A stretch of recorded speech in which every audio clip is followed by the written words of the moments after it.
¿Cómo está? Inicia Temas del Día. Vamos de inmediato a repasar nuestra pregunta en Twitter para que participe en ella.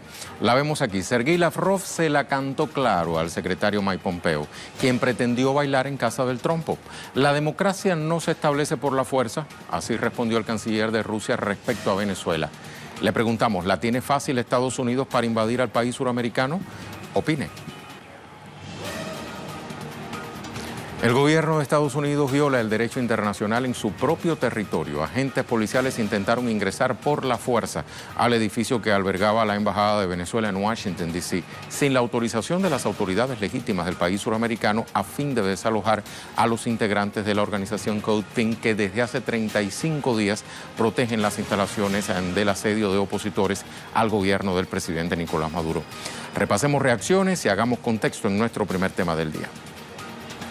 Los activistas señalaron que se mantendrán en la sede diplomática en su condición de invitados por el gobierno del presidente Maduro, pese a este intento de desalojo que calificaron de ilegal. Afirmaron que su acción de resistencia persigue denunciar el plan golpista dirigido por la Casa Blanca en Venezuela, reiterar su reconocimiento a la legitimidad del presidente Maduro y evitar el ingreso del representante diplomático designado por el autoproclamado Juan Guaidó. Las autoridades venezolanas le exigen al gobierno de Estados Unidos que actúe apegado a la Convención de Viena. En su cuenta de Twitter, el canciller Jorge Arreaza publicó: por enésima vez, exigimos al gobierno de Estados Unidos que cumpla con la Convención sobre Relaciones Diplomáticas, proteja nuestro local diplomático en Washington y respete los derechos humanos de los activistas que protegen el edificio con autorización del gobierno bolivariano de Venezuela.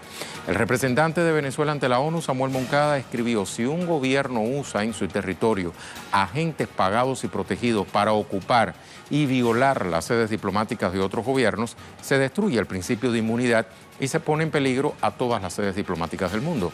Es la ley de la selva. Alina Duarte nos actualiza desde el lugar de la información. Hola Alina, ¿qué hay de nuevo en esta tarde de martes? Hola, ¿qué tal, Rey? Muy buenas tardes, saludos a todo el auditorio. Continuamos aquí a las afueras de la Embajada de Venezuela en Washington, D.C. Hay una calma después de una noche bastante agitada en donde no se sabía qué tanto Estados Unidos iba a proceder con esta situación, con el colectivo de protección de la Embajada, quien ya lleva más de un mes en el interior, pero hace ya casi 3 semanas bajo esta ocupación por parte de la oposición venezolana, que han impedido todo acceso de alimentos o de suministros de cualquier tipo. Vamos a hacer un recuento rápidamente, Rey, sobre lo que ocurrió anoche. Después de leer un documento que no estaba membretado, que no estaba firmado por absolutamente ningún departamento de Estado, absolutamente ninguna autoridad, se leyó esto al megáfono por policías federales que anunciaban que quien estuviera dentro de las instalaciones estarían violando la ley federal y local. Fue así como este mismo anuncio, esta misma carta, insisto, y con poca oficialidad, fue entregada a los activistas, quienes se negaron a ser arrestados por la noche. Decían de esta ilegalidad que podría representar que el gobierno de Estados Unidos pudiera acceder a esta sede diplomática considerado territorio venezolano. Ha sido el círculo cercano, Rey, de Juan Guaidó, aquí en Washington, D.C., quien hace unos minutos decía que no era una orden de desalojo lo que se les dio, sino una notificación de ocupación ilegal. El mismo círculo de Juan Guaidó no sabe cuándo, si hay un plazo a cumplir. Sin embargo, dijeron que durante las próximas 24 o 48 horas estuvieran atentos. Sin embargo, la situación por parte del colectivo de la Embajada parece no cambiar.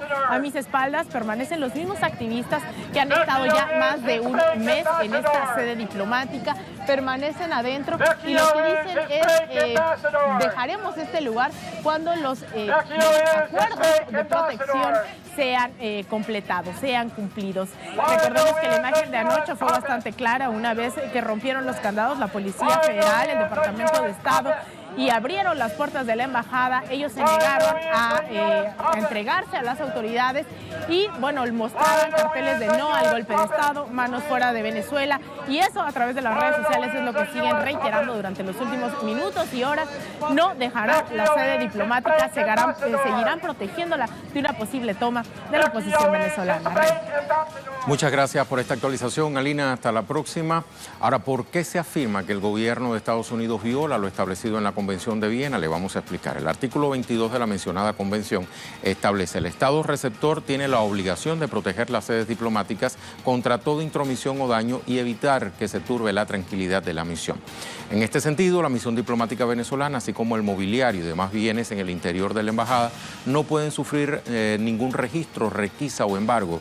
Esto implica que los organismos de seguridad de Estados Unidos solo pueden ingresar a la sede diplomática de Venezuela en Washington, D.C. con la autorización de los representantes venezolanos.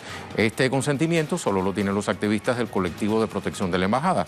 El argumento que esgrime la administración Trump sobre su reconocimiento a un presunto gobierno paralelo del opositor Juan Guaidó también atenta contra el artículo 35 de la Convención de Viena. En este contexto, el gobierno del presidente Nicolás Maduro continúa fortaleciendo con organismos internacionales su política de protección social al pueblo venezolano. Miembros del gabinete ejecutivo y representantes del sistema de Naciones Unidas se reunieron la víspera en el Palacio de Miraflores para tratar temas relacionados con los objetivos de desarrollo sostenibles de la Agenda 2030. Evaluaron mecanismos para impulsar el desarrollo económico, social y ambiental en la nación suramericana. Participaron delegados de UNICEF, la Organización Mundial de la Salud y la FAO, entre otras dependencias de la ONU. Al término del encuentro, el Ejecutivo venezolano informó sobre la creación de un equipo de coordinación, cooperación y asistencia para atender las áreas de nutrición, salud, seguridad alimentaria, educación, agua, saneamiento e higiene.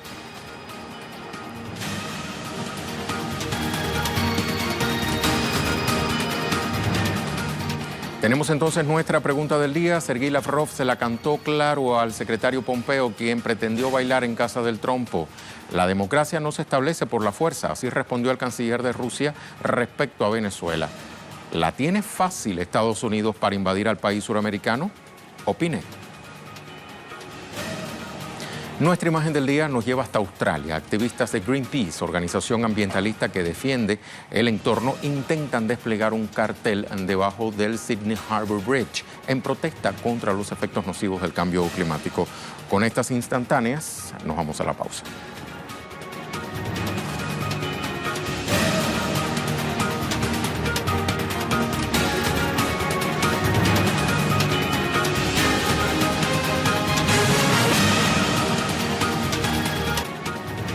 Llegó el martes y con él la esperada cumbre entre el canciller ruso Sergei Lavrov y el secretario de Estado de Estados Unidos Mike Pompeo en la ciudad balneario de Sochi.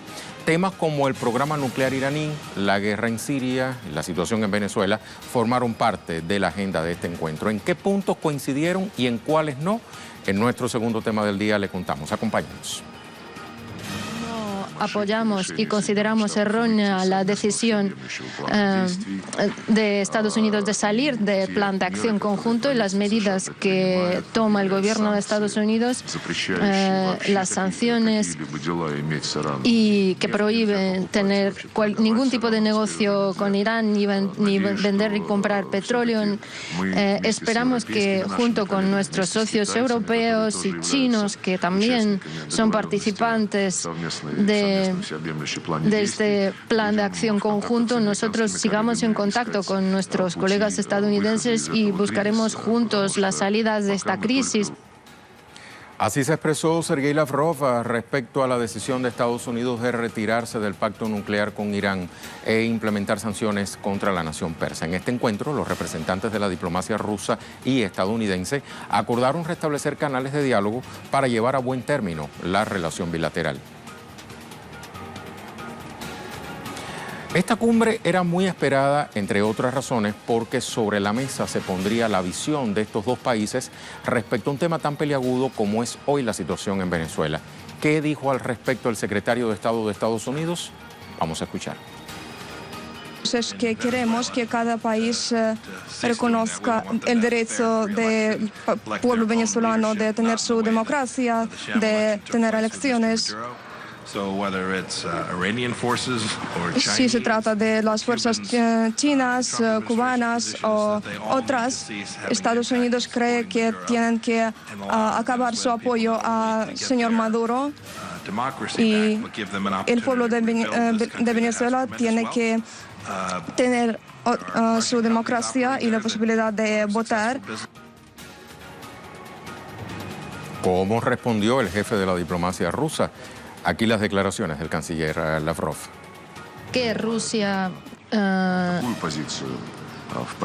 tiene esta postura apoyando al diálogo y la toma de decisiones por parte de los venezolanos. Es una postura que parte de que la democracia no puede establecerse por fuerza. Las amenazas que suenan hacia el gobierno de Maduro, esas amenazas que provienen de los representantes de las administraciones de Estados Unidos y del señor Guaidó, que siempre recuerda que tiene derecho de invitar una intervención militar de fuera. Eso no tiene nada que ver con la democracia. Hansel Oro desde Moscú nos amplía. Saludos, Hansel. Sí, hola, un saludo para ti y para toda nuestra teleaudiencia. Así es. La ciudad rusa de Sochi es un escenario de encuentros geopolíticos, donde está la presencia del canciller de Rusia, Sergei Lavrov, también del presidente de esta nación euroasiática, Vladimir Putin, pero también se encuentra, en este caso, el secretario de Estado de los Estados Unidos, Mike Pompeo. En esta jornada sostuvo un encuentro de aproximadamente 3 horas con el canciller de Rusia, Sergei Lavrov. Entre los temas fundamentales están las relaciones bilaterales, sobre todo que ambos enfatizaron en la necesidad de mejorarla, sobre todo también en las tensiones que se produjeron a partir de las acusaciones por parte de los Estados Unidos, en el caso de la parte de los demócratas que acusaron a Rusia de interferir en este proceso de las elecciones presidenciales en detrimento de la candidata demócrata Hillary Clinton. Por otra parte, se hacía referencia a este tratado de START 3 que debería, la fecha de caducidad es para 2021, pero podría prorrogarse, lo cual Rusia ya ha planteado la posición de prorrogarlo por unos 5 años y hasta este minuto Estados Unidos no ha dado síntomas de que esto pudiera ocurrir. Recordemos de que ya la presidencia estadounidense de la Casa Blanca anunció la salida del Tratado sobre Misiles de Alcance Medio y Más Corto que había sido firmado con Rusia en 1987 y que en este caso no suponía una fecha de caducidad. Muchas gracias, Hansel. Varios elementos han caracterizado las relaciones entre Rusia y Estados Unidos desde que Donald Trump llegó a la Casa Blanca. Vamos a mencionar, por ejemplo, la presunta injerencia rusa en las elecciones de 2016 en Estados Unidos. El informe del fiscal especial estadounidense Robert Mueller no arrojó pruebas concluyentes de un presunto acuerdo entre Rusia y el equipo de Trump en 2016. El Kremlin siempre ha negado cualquier tipo de injerencia, alegando que las acusaciones se deben en realidad a un problema de luchas internas en Washington. La situación en Venezuela. El gobierno ruso ha sido un fuerte aliado del ejecutivo del presidente Nicolás Maduro, apoyando en todo momento la solución del conflicto entre los diferentes factores políticos en Venezuela mediante el diálogo y sin injerencia extranjera. Sin embargo, Estados Unidos cada vez muestra mayor apoyo al autoproclamado Juan Guaidó y los intentos golpistas de la derecha venezolana. El Kremlin condenó el respaldo de la Casa Blanca al intento fallido de golpe de Estado del pasado 30 de abril. Vamos a recordar que como parte de esas informaciones sin fundamento emitidas recientemente por voceros de la Casa Blanca, Pompeo afirmó que el jefe de Estado venezolano estaba dispuesto a abandonar el país, pero que sus apoyos en Rusia no lo habían disuadido de hacerlo, quiero decir. Está el conflicto en Ucrania. Estados Unidos dictó sanciones contra Rusia tras la adhesión de la península de Crimea por parte de Moscú en 2014. Estalló una guerra en el este del país entre el ejército de Kiev y los separatistas prorrusos del Donbass. Desde entonces, las penalidades de Washington y Occidente no han dejado de endurecerse al estar la Casa Blanca a favor del gobierno del ahora presidente saliente Petro Poroshenko. Sin embargo, esto podría revertirse tras la victoria en las urnas el mes pasado de Volodymyr Zelensky como nuevo mandatario ucraniano. La cuestión coreana. El mes pasado, el líder norcoreano Kim Jong-un se reunió con el presidente Putin en lo que fue su primer cara a cara. Al decir de expertos, el encuentro en Vladivostok buscó contrarrestar la influencia de Estados Unidos y reforzar el papel de Moscú en una solución política al conflicto en la península coreana, tras el fracaso en las anteriores negociaciones entre Kim y Donald Trump.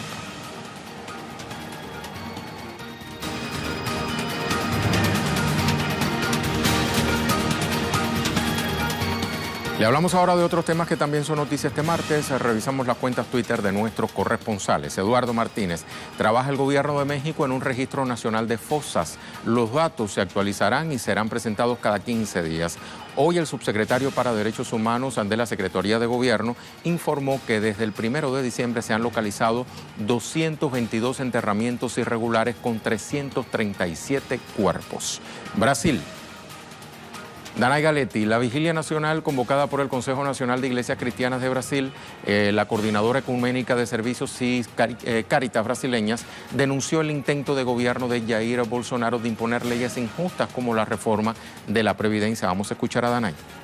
Convocado por el Consejo Nacional de Iglesias de Brasil y otras organizaciones ecuménicas, se realiza en algunas ciudades del país una vigilia nacional en espacios públicos, en plazas, contra la reforma de la Previdencia. Los asistentes acuden con velas y flores para colocar frente a una cruz con el mensaje "No aceptamos la reforma de la Previdencia". En el caso de Brasilia, es frente al Congreso Nacional, donde esta medida se analiza, una medida que intenta imponer el gobierno de Jair Bolsonaro y que, según los convocantes, vulnera los derechos de los trabajadores y favorece a los ricos. Esta vigilia nacional se une a la campaña promovida también por las organizaciones ecuménicas que desde las redes sociales condenaban la reforma de la Previdencia. También es una convocatoria para mañana acudir, mañana 15 de mayo, a una huelga general convocada por los profesores y estudiantes contra los recortes presupuestarios a instituciones federales, y la del 14 de junio convocada por los sindicatos de trabajadores, precisamente también contra la reforma de la Previdencia.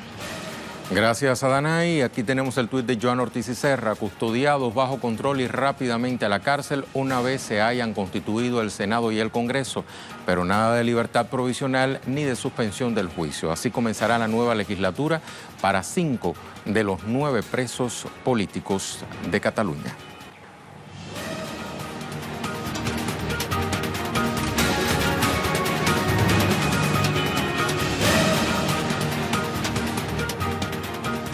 Nuestro tema en desarrollo nos lleva a Honduras. Sectores de educación y salud anunciaron un paro en rechazo a las reformas que intenta imponer el gobierno de Juan Orlando Hernández. Le ofrezco todos los pormenores a continuación.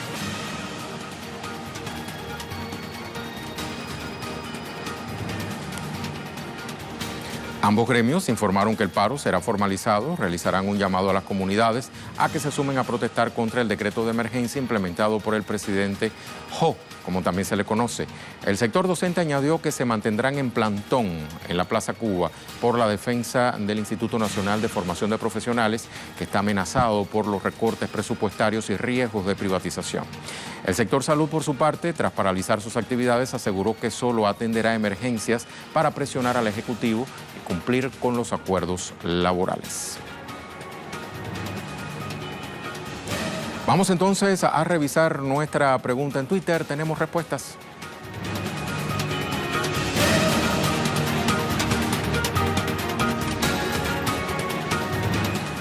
Esta es la pregunta. Sergei Lavrov se la cantó claro al secretario de Estado Mike Pompeo, quien pretendió bailar en casa del trompo. La democracia no se establece por la fuerza.